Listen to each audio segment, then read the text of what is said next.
Hey, I'm John Cannell, and today on Preppy Kitchen, we're making some creamy, delicious mini cheesecakes. So let's get started. First off, preheat your oven to 350 so it's nice and hot. And now, in your food processor, or you can do this by hand too, we're gonna add a 1/4 cup of toasted pecans. That's 30 grams. Toasting your pecans really brings out the flavor and the crunchiness. Pop your pecans onto a rimmed baking sheet and bake at 350 for about 8 minutes, stirring halfway through. For this recipe, you'll want 8 graham crackers, full sheets. That's 135 grams. Pop the top on, and we're gonna pulse this until they're broken into small pieces.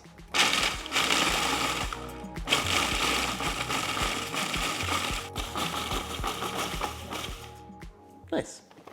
Now it's time for 3 tablespoons of granulated sugar. 1, 2, and 3. By the way, if you like my recipes, hit that subscribe button. There's 2 new videos every single week. We're also adding in 1/2 teaspoon of cinnamon. The pecans add so much to the crust. I love the taste and crunch. Pulse this one more time.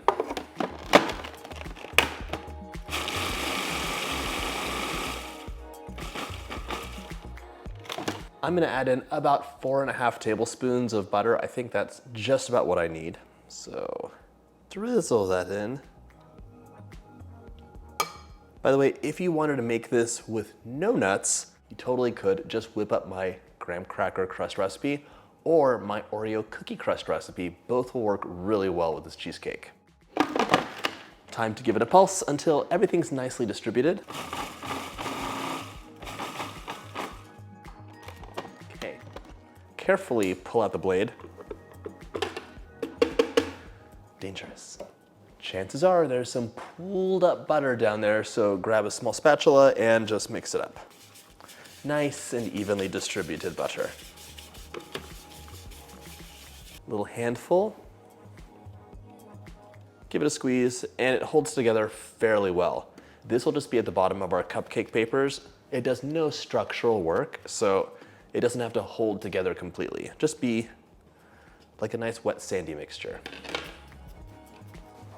If you don't have a food processor, you could definitely make this by hand. You would finely chop the pecans and then crush your graham crackers in a plastic bag. Combine that in a big bowl, whisk up all the dry ingredients, mix in the butter, and just have it nice and combined. The main thing is those nuts need to be really finely chopped. This recipe makes 12 delicious mini cheesecakes, a nice crunchy bottom, a creamy top, and any toppings you'd like for a final touch. I'll show you a few of my favorites at the end of this video. The nice thing about mini cheesecakes is they bake so quickly, really foolproof, and you can whip these up just like that.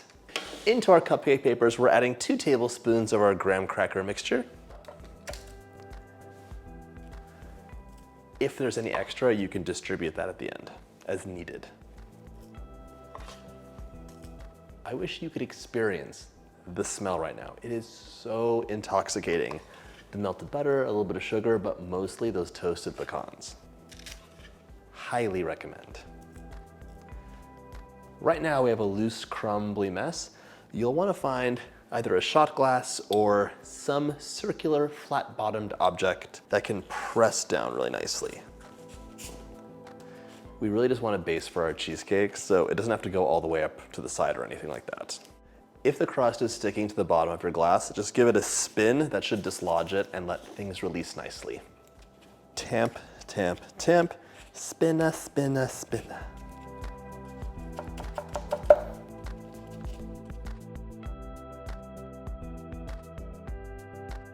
These have all gotten compressed really nicely, and they're ready to go into the oven for 8 to 10 minutes or until they're fragrant and have taken on just a little bit of color. In you go. This filling comes together so quickly. So in the bowl of your stand mixer or in a large bowl, if you're using a hand mixer, we're gonna add 2 8-ounce packages of room temperature cream cheese. That's 452 grams in total. Very important for your cream cheese to be room temperature, so it should be nice and soft. We don't want lumps. A nice smooth batter is where it's at. Pop that whisk attachment on. And we're gonna whisk this at medium speed for about 2 to 3 minutes or until it's nice and smooth.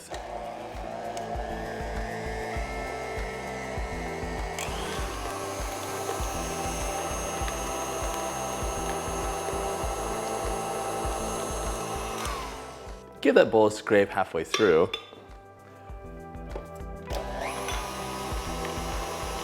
It's looking really nice and creamy already.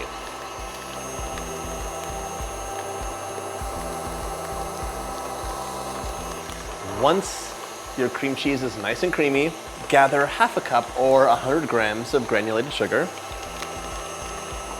Add that in, as well as a 1/4 teaspoon of salt. For a little contrast.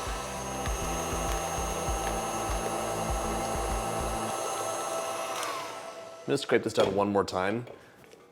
I want everything to be nice and smooth, not just the center. Now we're gonna mix this for an additional minute at medium speed until it's nice and smooth.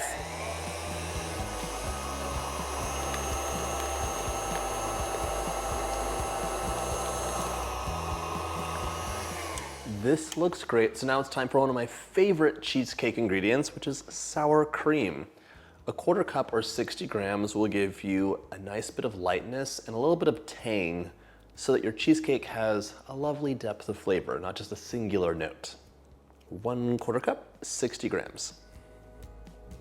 I'm also adding in 1½ teaspoons of a nice vanilla. Mix well on medium to medium-low for 2 minutes.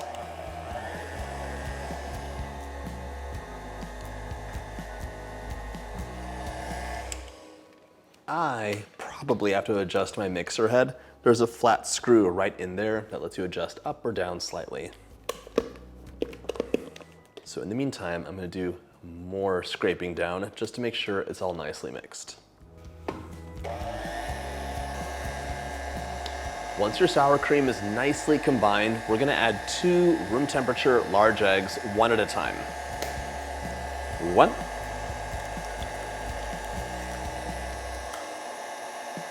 And 2.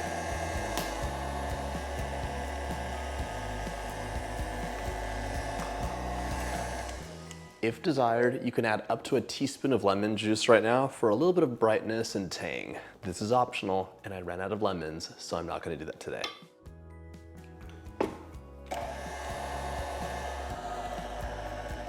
Once your batter is nicely mixed with no lumps, it's ready to transfer into our slightly cooled crusts. Our mixer's done, so we're gonna set this aside. Really beautiful consistency. It's nice and silky with no lumps. Into each well goes 1/4 cup, or just a little bit under, of our amazing batter.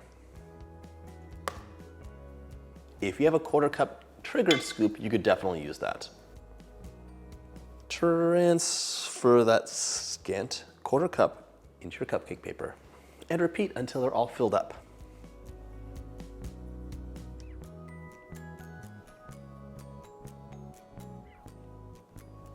This recipe, by the way, is a great make-ahead dessert.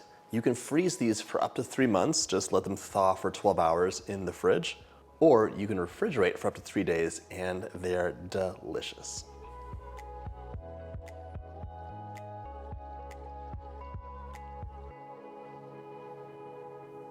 Whenever my mom makes a cheesecake recipe, she always doubles it and has 1 to enjoy for whatever she's making it for and 1 for the freezer. She's had whole dinner parties just out of her freezer, I swear. Something I aspire to. I normally use a triggered ice cream scoop to transfer batter, but I have to say, this is so much more neat. It's a little bit more finicky, or it takes a bit longer, but it's all going where it needs to. It's very nice. Honestly, these cheesecakes are indulgent and delicious just as they are, but you can personalize them in so many ways. 1, through the toppings, you could add caramel, ganache, whipped cream, fruit, any combination of those, or so many other things. But you could also flavor the batter too. I could have added in a 1/4 cup of melted chocolate, a drizzle of caramel, or even some blueberries. However, all these add-ins mean you're gonna increase the volume, so you'll be making more of these mini cheesecakes. My mini cheesecakes are ready to go into the oven, 350 Fahrenheit for 15 to 17 minutes, or until they're puffed and the centers jiggle slightly. As soon as they're out, I'm gonna show you how to top them. Once out of the oven, allow your beautiful mini cheesecakes to cool completely. You can enjoy them at room temperature, or you could chill them and they'll be a bit more set up and firm. These cheesecakes are delicious plain, but they're also a blank canvas for all sorts of delicious toppings. Lemon curd, cherry topping, apple pie filling, caramel, chocolate ganache, whipped cream and berries, the list goes on. Crumbled up Oreos, literally everything is delicious on these. So make your favorites, and just like that, they're ready to enjoy.